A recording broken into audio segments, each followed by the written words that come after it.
Assalamualaikum warahmatullahi wabarakatuh.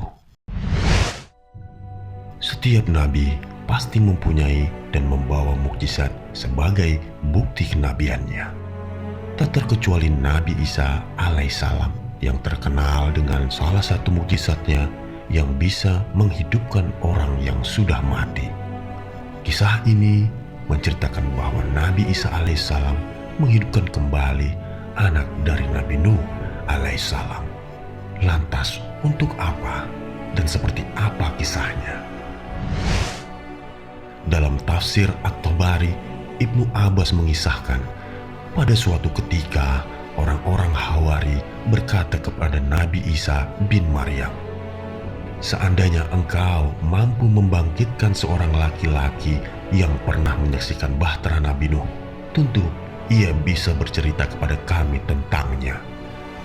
Kemudian Nabi Isa alaihissalam pun pergi bersama mereka hingga sampailah di sebuah gundukan tanah. Kemudian Nabi alaihissalam mengambil segenggam tanah darinya seraya berkata, "Apakah kalian tahu segenggam tanah ini?" Mereka menjawab, "Allah dan Rasulnya lebih mengetahui." Nabi menerangkan, "Ini adalah Ka'ab, hamba Nuh, anak dari Nabi Nuh alaihissalam." Sang Nabi alaihissalam lantas memukulkan gundukan tanah tadi dengan tongkatnya sambil berkata, "Bangunlah atas izin Allah."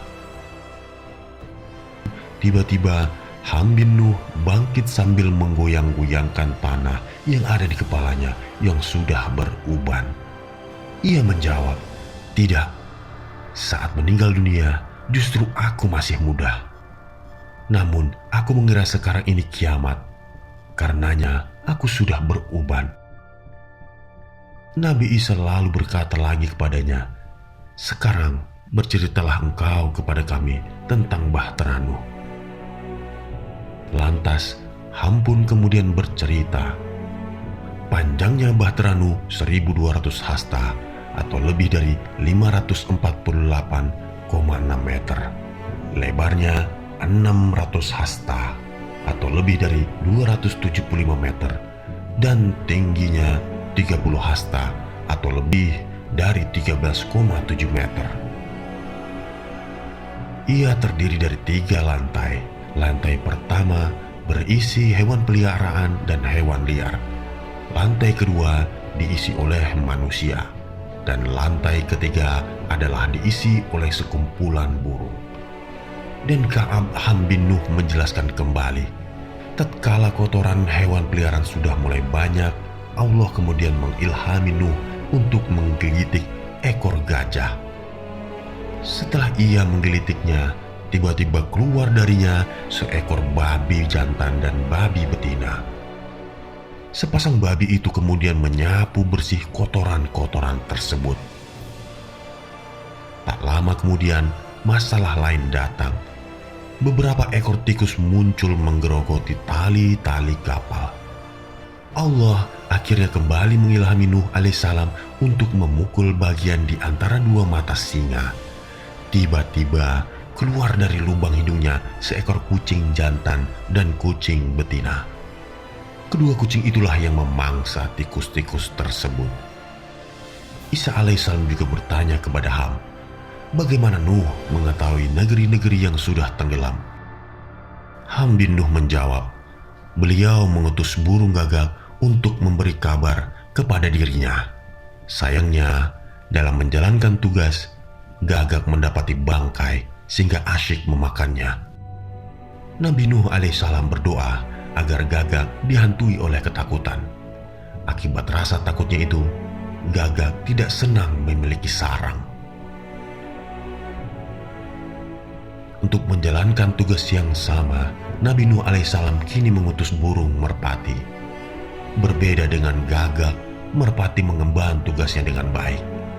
Ia pulang dengan membawa daun zaitun di paruhnya dan tanah liat di kedua kakinya.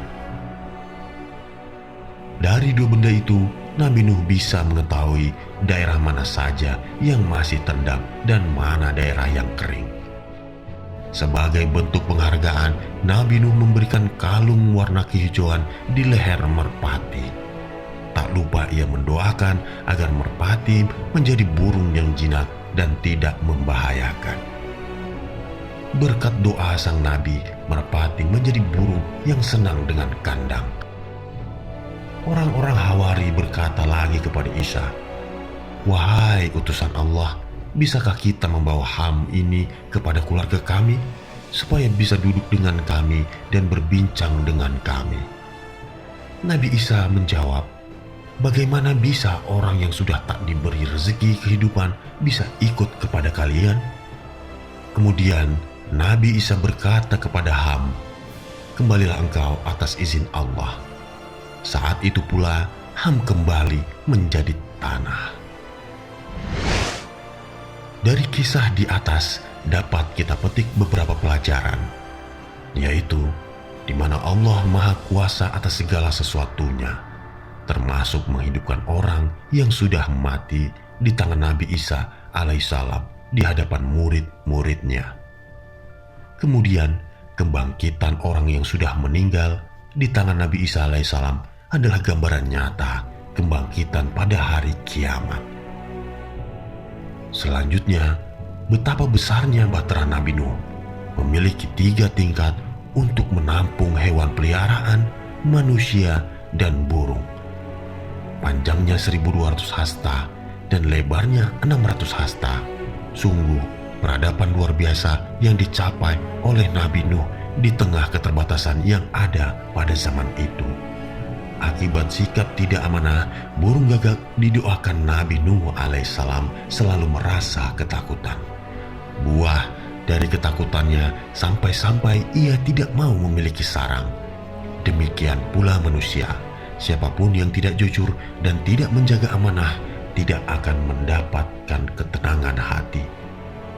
Sebaliknya, burung merpati yang jujur dalam menjalankan tugas didoakan oleh Nabi Nuh dan diberi kalung penghargaan berwarna hijau. Artinya, siapapun yang bersikap jujur dalam menjalankan tugas, maka doa terbaik, penghargaan, serta pembalasan siap diterimanya. Yang terakhir, meski babi tercipta sebagai hewan kotor, tetapi Allah menyimpan hikmah dan manfaat untuk manusia di balik penciptaannya. Dengan kata lain, tidak ada yang sia-sia dalam ciptaan Allah, termasuk hewan kotor dan najis sekalipun. Wallahu a'lam. Assalamualaikum warahmatullahi wabarakatuh.